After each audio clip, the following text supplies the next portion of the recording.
Hi, Green Bears. It's Friday. It is finally Friday. And today, hopefully, we're going to have a fun Friday.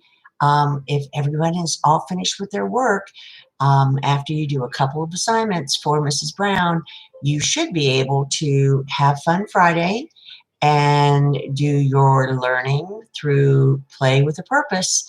So let's get started right away.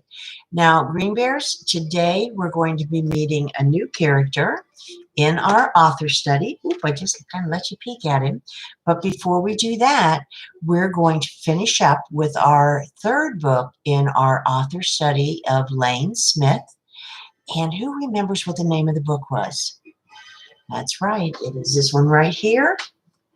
It is Grandpa Green.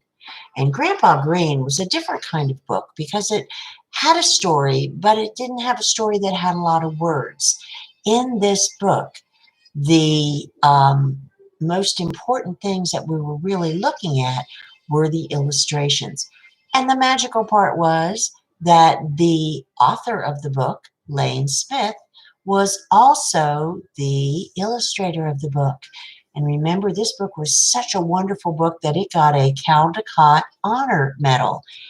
And we remember that this book, Grandpa Green, was written and illustrated by Lane Smith, and it was published by Roaring Press Books in 2017.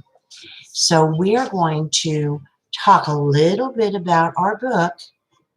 I'm sorry, this book was published in 2011, long time ago. Even older than, no, not as old as Mrs. Brown. Okay, so we're going to be talking about this book, but we're going to be talking about it from the standpoint of how could we retell this story to somebody? If we went home, if we went and visited a friend and they said, well, what did you do today at school? You could say to them, well, in my distance learning class today, we read a book called Grandpa Green. And it's by an author that we've been studying about all week long by the name of Lane Smith. And this book was really wonderful because we even got to watch some videos that had to do with it. How many of you, raise your hand, did you watch any of the other videos that Mrs. Brown added on your agenda? Did you see some really amazing plants that were turned into sculptures? Who remembers what that word is? It's 4 syllables. It's 4 syllables. Begins with this part of your body. Yes, the top. Okay, but we don't say top. We kind of say what's at the bottom of your body. Toe. Topiary. This book was all about topiaries and how important they were to the characters in this book. And we're going to talk a little bit more about it, but let's first go back and let's look and see. Raise your hand, please, and tell me, were there a lot of characters in this book? Who can tell me who the characters were in this book? Tell me one character. Let's see, who can tell me that? Serenity, you are right. There was Grandpa Green. That's right. Grandpa Green was one character. Any more characters in this book? Gabriel. Who was the other character in this book? There was Grandpa Green. And you did such a good paper on this book today. There was Grandpa Green, and there was the little boy, his great-grandson. So we're going to write in our character area, Grandpa Green,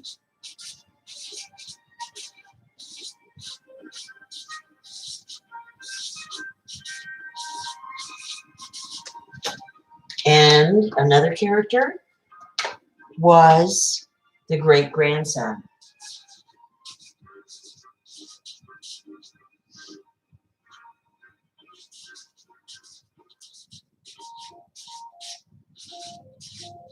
Do we know the great-grandson's name?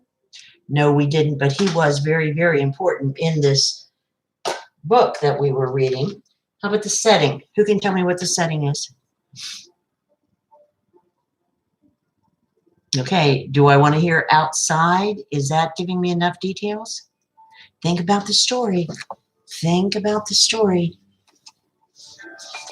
Oh, yep. Oh, look at that. There's lots of green right there. Where was this story taking place? Okay, there's woods there. And there's more woods there. Do you think they could make these topiaries in the woods? Kind of giving you a review of the book. That's right. Thank you very, very much, Katrina. It happened in a garden. So we're going to write in here the setting was a garden.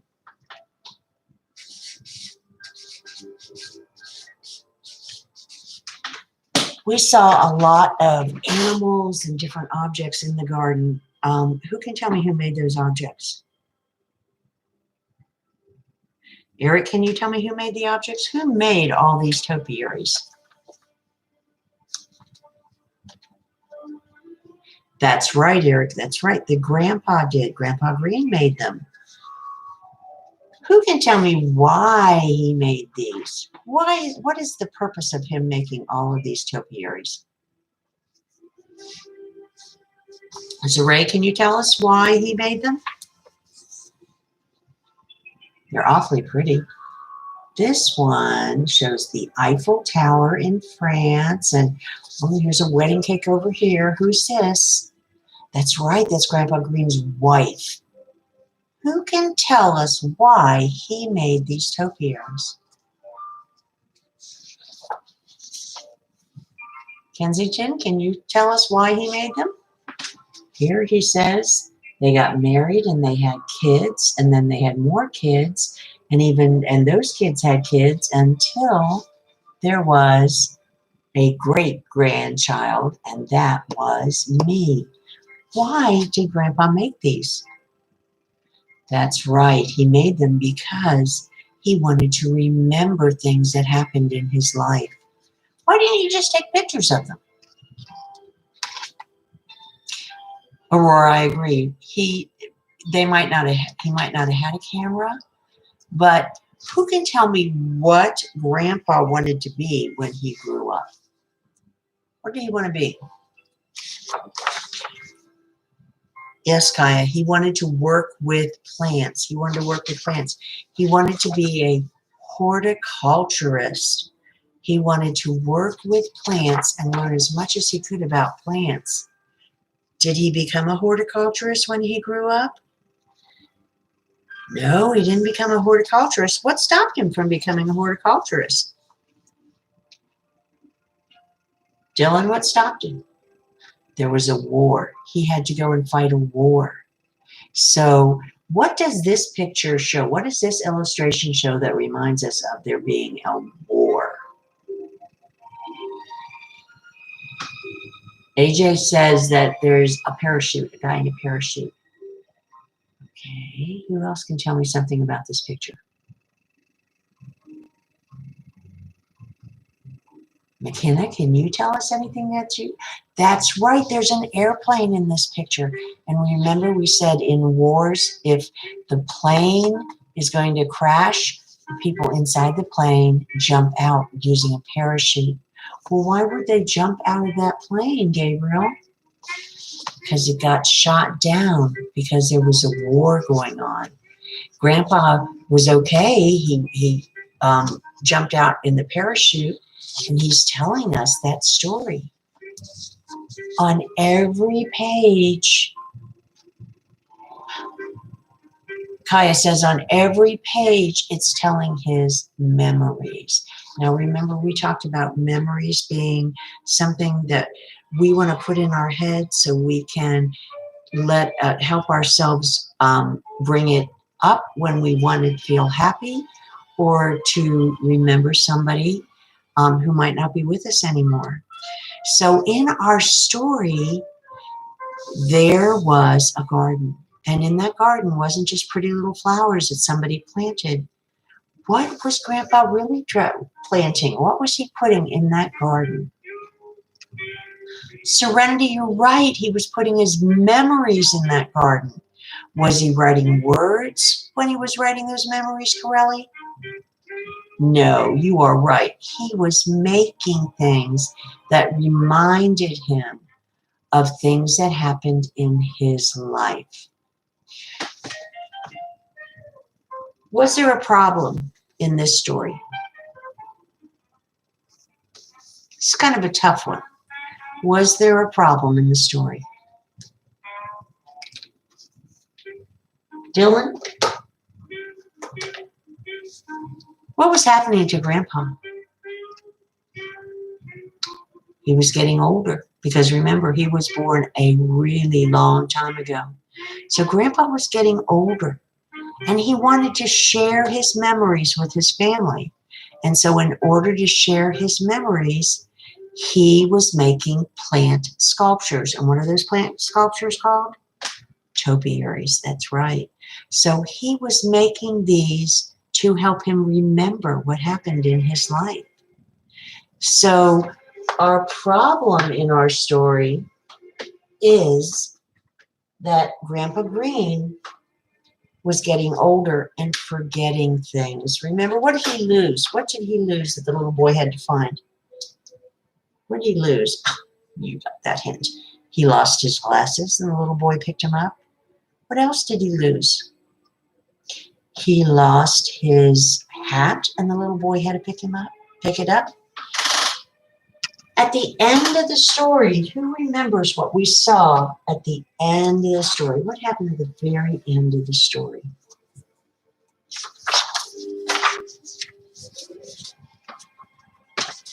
What do we see right there? That's right, we see a topiary that is Grandpa Green. And who is making that topiary? The little boy is making the topiary. Why is the great-grandson making that topiary? Because Grandpa Green is gone. And if Grandpa Green was gone, what would happen to the plants? They'd all just get overgrown and it would look like a bunch of weeds. But if somebody who cared and somebody who loved Grandpa took care of those topiaries, then all of Grandpa's memories would be there to tell his story. So our problem was Grandpa was getting old and he was forgetting things.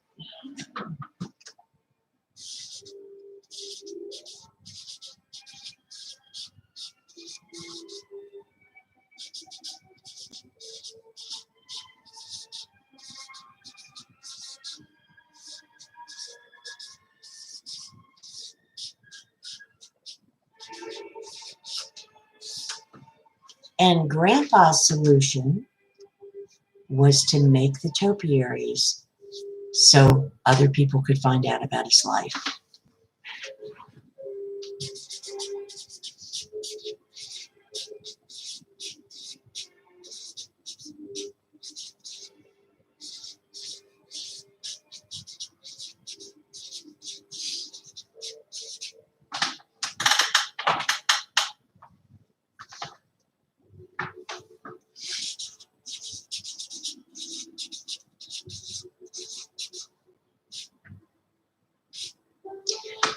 Green Bears, in this story, it's kind of a little bit different. In our story, Giraffe Problems, we found out that the lesson, that the theme was about friendship, but it was also that we found out that sometimes what you have that you don't think is very good turns out to be the best thing for you.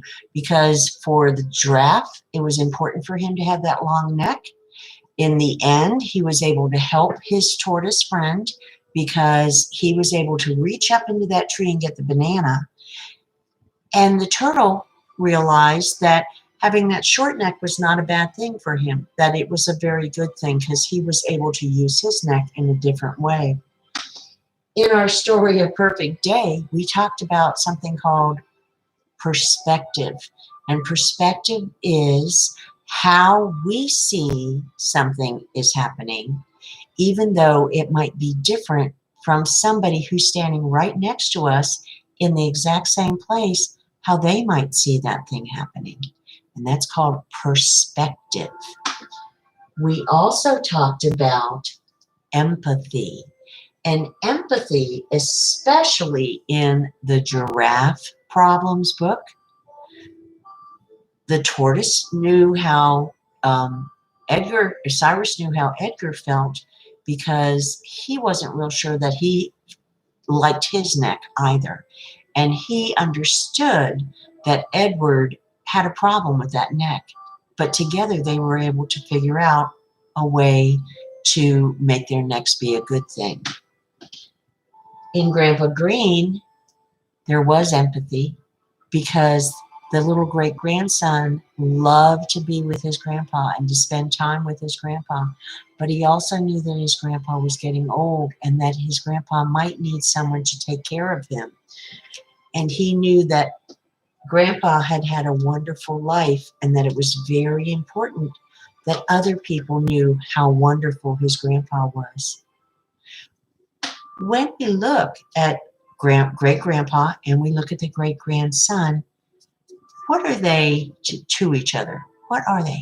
I know they're the grandpa and the grandson, but what do we call that? They were all part of a family. That's right. Remember the page where we opened it up and there were all the kids there? And they said great-grandpa and his wife had some children, and those children had some children, and those children had some children, and then there was the great-grandson. So to the great-grandson, it was very, very important that everybody know that he was part of a wonderful family, that Grandpa Green had been the person who started it all, so everybody could have these wonderful memories. So our theme is about family.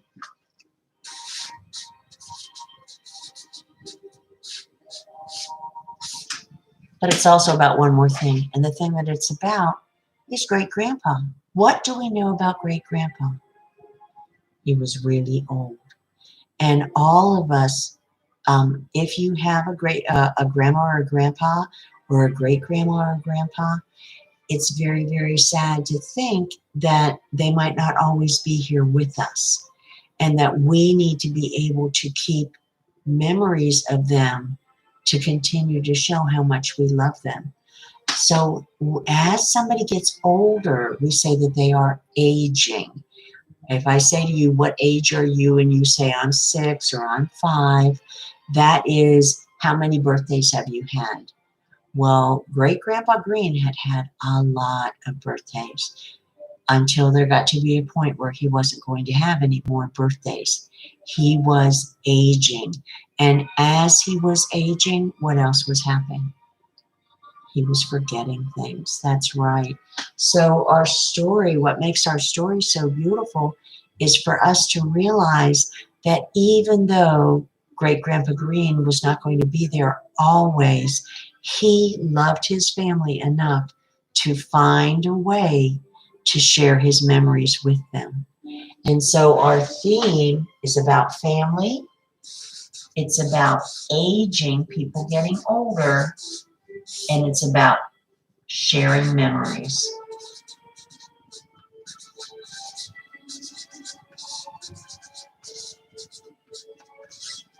Well, you did a great job on that book, Green Bears. Now I'm going to share something with you, and I want to say something to mommies and daddies if they're listening. This just took us almost 20 minutes. So if you would please pause the video, Mom and Dad, and let your Green Bear stand up, move around a little bit. We need to go ahead with our last story so we can do our end of our week activity on our author study.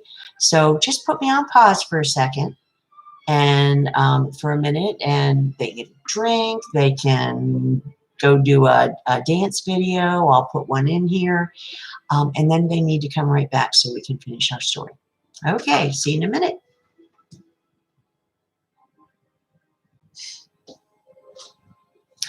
Hi, Hi, Green Bears. Welcome back. I am so glad to see you.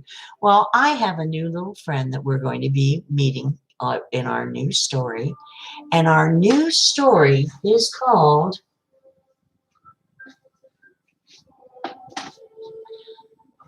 There Is a Tribe of Kids. And what do you see on the front cover? You see a little boy. What else do you see? You see a tortoise, just like Cyrus. Only this isn't Cyrus. This is a different tortoise. And we said a tortoise is like a turtle, only a tortoise spends more time on land. What's that little boy doing? Is he pretending to be a tortoise? What do you see on the front cover that says he's pretending to be a tortoise? Yes, you're right. It looks like he's put a little shell on his back. I wonder if he knows he's not a tortoise. You think that might have something to do with the book? Before I begin to read this book, boys and girls, what I want to tell you about is there's a very special reason for reading this book. When I say to you, I want this child to come and sit on the carpet, I'm talking about one. But if I want all of those little bodies to come, I say, okay, all of you, yes, I say all of you Green Bears, all of you, one child, many children, right, many children.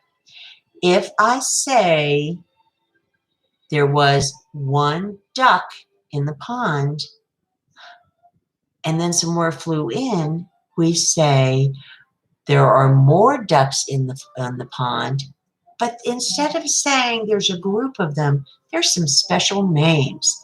So this story is going to be so much fun because it is going to teach us a lot of the names that we say instead of just saying a group of. And you'll start to go, oh, wait, I remember we talked about reindeer and we've talked about fish and what that's called. Well, our book is called There Is a Tribe of Kids. Who's the author? Lane Smith. Who's the illustrator? Lane Smith. And do we know who the publisher is? The publisher is Roaring Brooks Press. And it was published in New York. And it was published in 2016. Kind of sounds like Lane Smith is writing one book a year. So we're going to be reading this book in just a minute. But before we do, Mrs. Brown is going to read you another little kind of a book. And then we're going to talk about what are some other names of groups of animals. And here is a funny little book. And it's called Animal Groups. And this is not a book, it's more of a teaching tool. But it was created by another teacher by the name of Richie Reynolds. And Richie Reynolds made this for kindergarten teachers to use with their classes in 2013.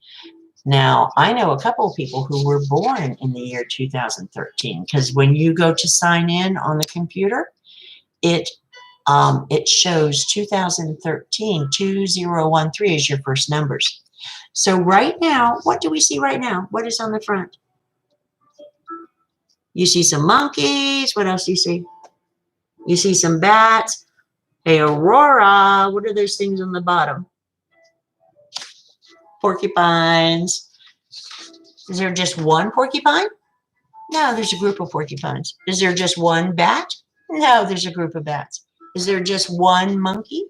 No, there is a group of monkeys. But we don't call them a group, a group, a group.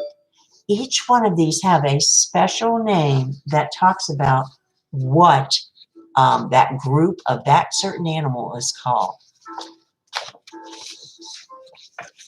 People live in families. You already know that's true. But a family for an animal is often called something new. So your group that you belong to is your family. You are a human, and your human group is called a family.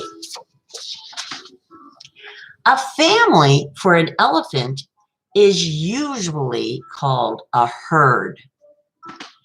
But a family's called a flock if you're an ostrich bird. So if we see a group of elephants, we say, oh, look, there is a herd of elephants, just like reindeer. We talked about herd of reindeer. Okay. But if you are an ostrich, you're a bird. And birds are usually called, if there's more than one of them, that's usually called a flock. A flock. So we have a herd of elephants, a flock of ostriches. Here we go. Listen to this. Porcupines live in a prickle. A prickle. It's a sticky situation, but alligators have families too, and they are called a congregation. Isn't that a silly word to say, oh, look, there's a bunch of alligators over there. There's a congregation of alligators. Congregation is usually thought about as people who belong to a church, but in this case, congregation is a group of alligators. Lions live in a pride, gorillas in a band, bats in a colony, and flamingos in a stand. So if we saw some lions, 4 or 5 lions, we would say that they are in their pride. Their name for a group for lions is pride. For gorillas, there's a band of gorillas. It doesn't mean they're sitting there with guitars. It just means that there are a lot of them. Bats belong to a colony. And we've talked about colonies before being a group of something that shares their home. And flamingos in a stand. I think that's so funny because this is the way that a flamingo stands. But if you say, oh, look at that stand of flamingos, you're saying that there's more than one. Okay. Hippos like to float with a family called a bloat. Not a boat, a bloat. A bloat is a group of hippopotamuses, hippopotami. Zebras always feel the best family is a zeal. So if there are in the grasslands a bunch of zebras, we don't say, oh, look at the bunch of zebras. We show how much we think. And we say, oh, look, there's a zeal of zebras. Aren't those kind of funny words? A penguin lives in a rookery. Now, we learned that. On the slippery, sliding, ice. But a camel lives in a caravan and thinks the desert is nice. So penguins live in a rookery. That's what their group is called. And camels live in a caravan. They travel together, more than one, in a caravan.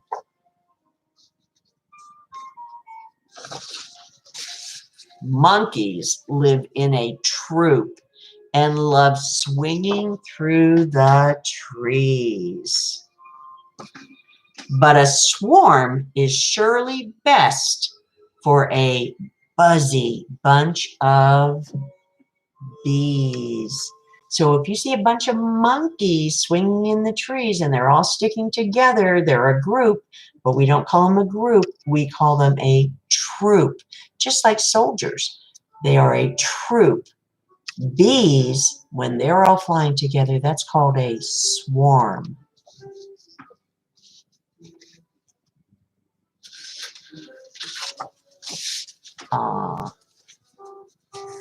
Butterflies live in a flight as they flit from flower to flower. See the butterflies? If you see a bunch of butterflies flying around, you don't say there's a bunch of butterflies. You say there's a flight of butterflies. What are they doing? They're flying. So you see a flight of butterflies. And tall, long-necked giraffes have a family called a tower. So if you went to the grasslands or you were in a zoo, you would see a bunch of giraffe out there looking for food or just resting. And we don't call them, oh, look, there's a bunch of giraffes. We say there is a tower of giraffes. Why are you laughing? When we think of a tower, what do we think of? Something that's very tall. What do we know about giraffes? They are very tall. Whoever's naming these groups is pretty good. That's pretty smart. A flock, a pride, a zeal, a bloat, a band, a troop. No matter what it's called, your family is your group. What do you think we might be reading about?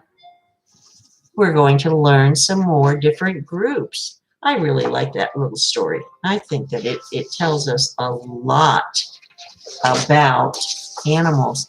And for the next couple weeks, that's what we're going to be learning about is animals.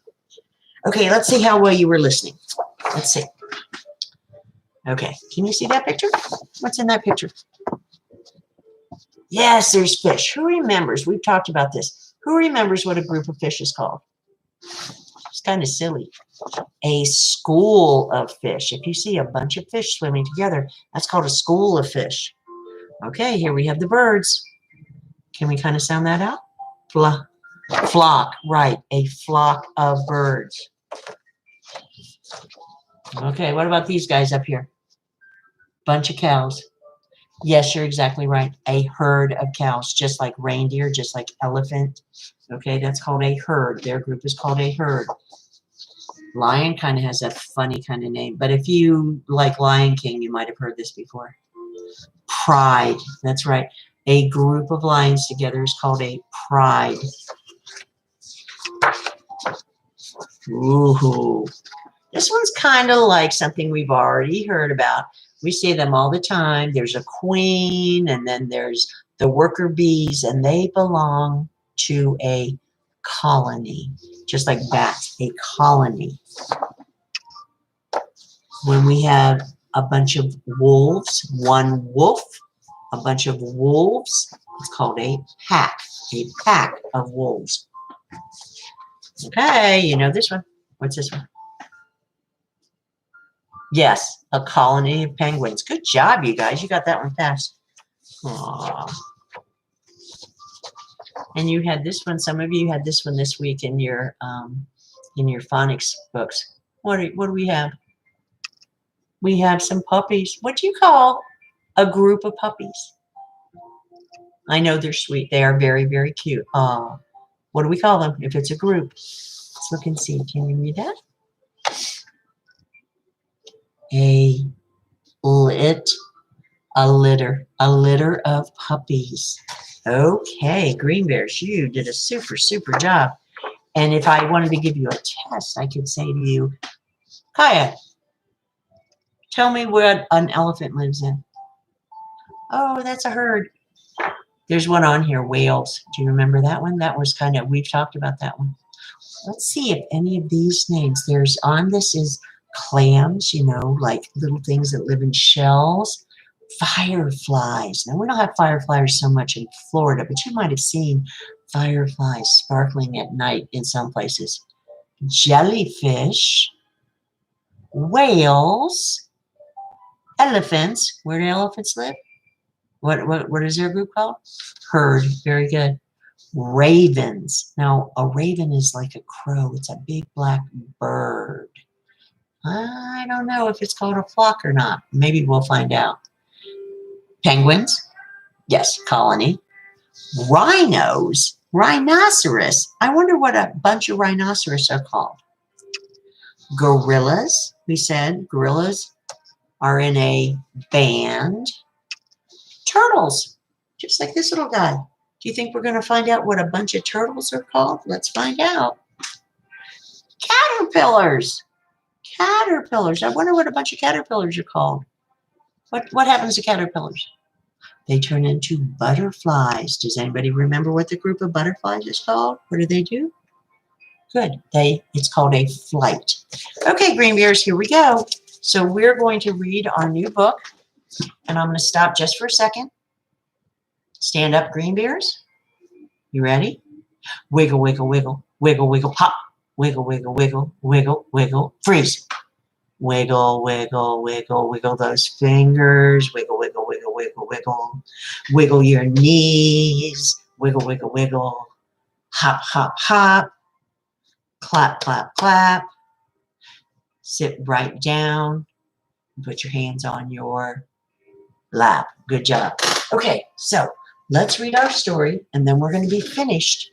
And then you need to go back and think about the 4 different books that we've read by our author, Lane Smith. And you need to decide which one was your absolute favorite. Which was your favorite book? Are you ready? There is a tribe of kids. So in this book, they don't just say there's a group of kids or a bunch of kids. They call them a tribe of kids. A tribe in this book means a group that all has something in common. They might live together, or when they're together, they might like to do some of the same things. Maybe they don't like to do everything the same, but when they're gathered all together, they call them a tribe. There is a tribe of kids, written by Lane Smith, illustrated by Lane Smith. This book was published by Roaring Brook Press in New York. And here we see some land. Do you see a group of anything? No, you don't. It's empty land right at the moment. And our book was published in 2016. I notice a lot of the illustrations that Lane Smith does kind of have like a feathery kind of look. It looks like he kind of took some sponges and just kind of put the paints down and then went back. What do we see? There's this animal over here. Those are mountain goats. Mountain goats. Where is he? He's on a mountain. Guess why they call him a mountain goat? Because he likes to be on the mountain. Good job. I wonder what they're looking at.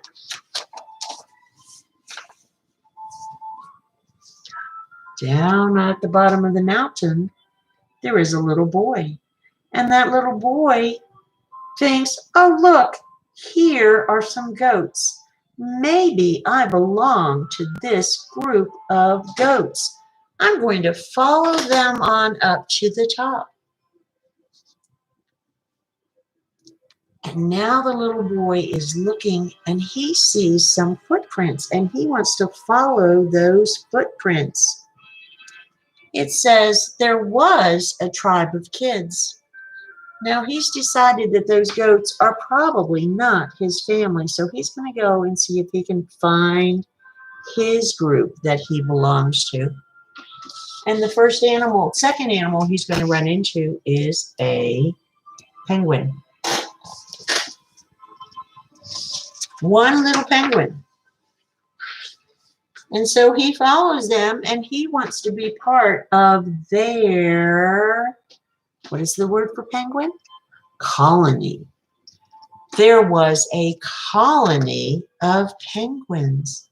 So he's following them around, and he's kind of like, oh my goodness, it's kind of cold here. This might not be where I belong. And so he decides he's going to go down into the water to see if maybe he can find his own group. And as he's going down, he's seeing these. What do you think those are? Jellyfish. Oh my goodness. And those jellyfish, aren't they pretty? When you're deep down underwater, they don't look just white. They turn all different kinds of colors. And he says, oh, this is just beautiful. There was a smack of jellyfish. A smack of jellyfish. That's what you say instead of a group of jellyfish. And he came up, got some help, and all of a sudden he's with a pod of whales. Say pod. Pod. Pod of whales. That's kind of a neat place to be, isn't it? A pod of whales. That's more than one whale. But as he's with the whales, all of a sudden there is a big black bird. And that big black bird comes and he scoops him up and he starts to fly with him with his group of ravens. That bird is called a raven. And listen to this funny name that they call the group of ravens. They call them an unkindness. If you look up in the sky, you say, oh, look, there's an unkindness of ravens. That's kind of silly. I don't know who named it that. Maybe they weren't being kind. And the unkindness of ravens dropped him off. Now, are these things that are living right here? No. What are those? Those are rocks. Are they rocks that are just laying down all over the ground? No, they almost look like topiaries, don't they? That's called a formation. A formation, because they form something, they put it together. That's called a formation of rocks. Where's the little boy? Ooh, he's holding on tight, isn't he? He's up at the very, very tip top. Uh-oh, he fell. And when he fell into a pile of rubble. A pile of rubble. Rubble would be the rocks and the sticks and the leaves and the things that were just like pieces of things. If Mrs. Brown said, you dropped your crayon box, I might say, pick up that rubble. Just means a lot of little pieces of things. And the little boy who's looking for his group said there was a pile of rubble. But thankfully, when he fell on something soft. He fell on something soft. There was a growth of plants. Now, one plant can grow, but if you have a bunch of plants that are getting bigger and they're healthy, we call that a growth of plants. There was a parade of elephants. Now, we said a group of elephants is called a herd. But if they're walking like this, woo, woo, woo, woo, woo, it's like they're walking in a parade. So if they are just out eating in the grasslands, it's called a herd. But if they are walking, they call it a parade. You remember this one? I did this one in the book. There was a troop of monkeys. Look at all those monkeys. Aren't they funny? What are they doing? There was a troop of monkeys. This makes sense. What kind of animal is that? Right, it's a rhino. What do you think he does when he's walking through the bushes? Do you think that he's very gentle, or does he crash through the bushes? That's right. So if there are more than one, if there's more than one rhino, you call it a crash of rhinos. And what do we see over here? Yeah, they look like big monkeys, but those are called gorillas. What are they doing? They're playing in a band. So that's called a band of gorillas. And everybody is just kind of walking, and it's almost like they're going to have a party. All these different groups, these different bunches of animals are gathering together, and then all of a sudden, Here comes some tortoises. Are they walking fast? No, because we know that tortoises are kind of slow, aren't they? They are kind of slow. So they're going so slow that the little boy goes, you know what? I think I'm one of those. I think I want to be one of those. How does he show that he wants to belong to them? He puts a shell on his back. And he keeps walking with them and walking with them and walking with them. And now he's going up a path. He's left the turn of turtles. So tortoises or turtles, when they're in a large group, it's called a turn of turtles or a turn of tortoises. So he's going, and he's found a pathway, and he's going to follow that pathway. I wonder where it's going to lead him. Kind of like the maze that we just saw in Grandpa Green. He's going to follow it, and oh my goodness, it's raining, and he can stop and he can have some apples because he's hungry. And then he runs into a little tiny caterpillar. And that caterpillar shows him how to roll up into being a little tiny caterpillar. And then all of a sudden, what do we have? We have an army of caterpillars. What are those caterpillars doing down here? That's right, they're turning into cocoons, into chrysalis. And then, Corelli, there's lots of butterflies, and we say there is a flight of butterflies.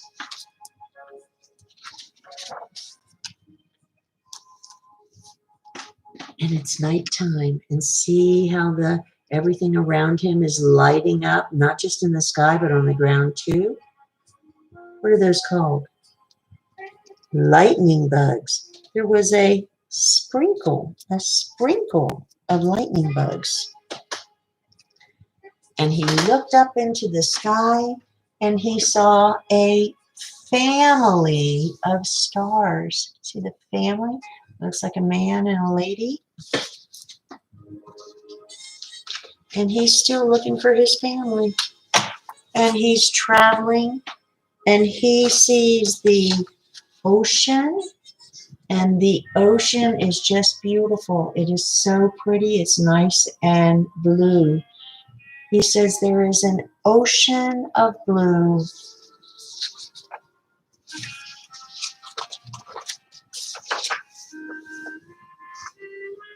And he was tired, so he lay down on the beach with a bed of clams.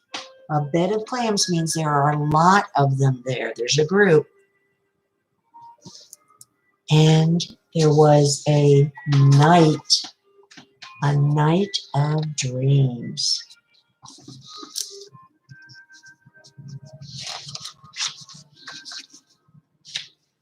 When he woke up in the morning, there was is there one shell? No, there's a bunch of shells. What are they making?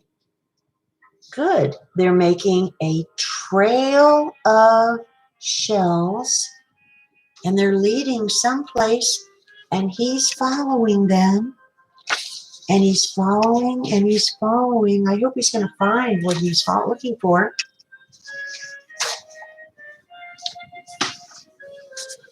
Look what he found. There was a tribe of kids. So he got to a certain place, and there were many, many, many children that were little, just like him, and they were all playing, and they were having a good time. And when there were a big group of them like that, they call them a tribe of kids.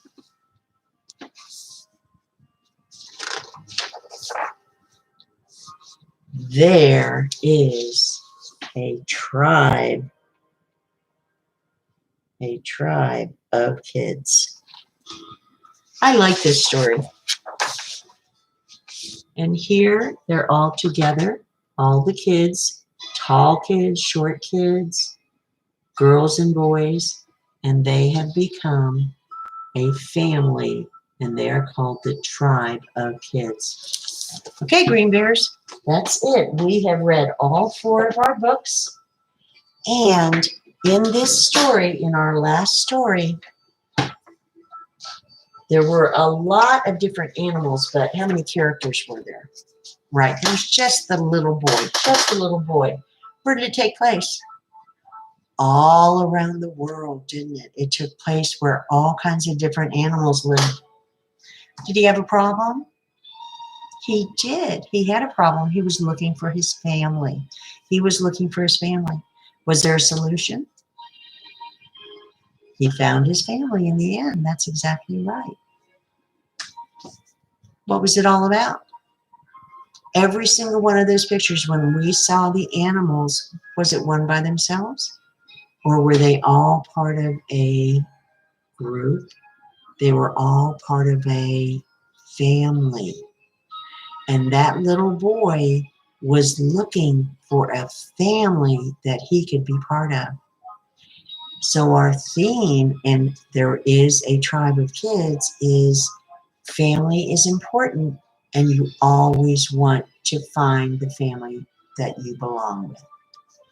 So, okay, Green Bears, I'm going to turn off the video in just a second, but I do want to say to you, I've enjoyed introducing you to Lane Smith, and I hope that as you grow bigger and you go into first and second and third grade, you'll look for more Lane Smith books because they're a lot of fun, and he really thinks a lot about children when he's writing his books. Your assignment is going to be just like Mrs. Brown. You're going to make a video where you are going to tell us which of the 4 books.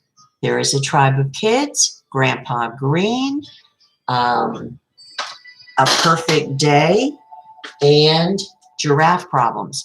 You're going to pick one, and you're going to draw an illustration of your absolute favorite part of that book, and you're going to get in front of your computer, and you're going to tell us the name, the title of your book. You're going to tell us the author illustrator of your book, and you're going to tell us why this is your favorite book. You might tell us because you like the way the pictures are drawn, or you might tell us that you thought it was sad when this happened, or it made you laugh when this happened. You must talk for at least 2 minutes. And I'm going to know what book you have because on your illustration, you're going to write in nice dark letters the title of the book and the author of the book. And then you're going to use your whole page to make your favorite illustration from that one book. And when you talk about the books, don't tell me about, I picked There is a Tribe of Kids as my favorite, and here's my picture, but in A Perfect Day this happened. No, one title and one title only. Okay, Green Bears, get your work done tomorrow, and it's Friday, it's the weekend. So those of you who have finished all your work for this week and you've done your best job ever, you've got your AR books at your reading level all done, and you've passed the tests, and you have your iReady minutes done in both math and in reading, and you finished all the other assignments, then all you will have to do is 1 or 2 math pages with Mommy and Daddy, day 5 of the math, and we're done. Those of you who have not finished, you're going to have some work to finish up. Okay, Green Bears, I'll talk to you tomorrow. Have a fantastic, fabulous, phenomenal, fun Friday. Bye-bye for now.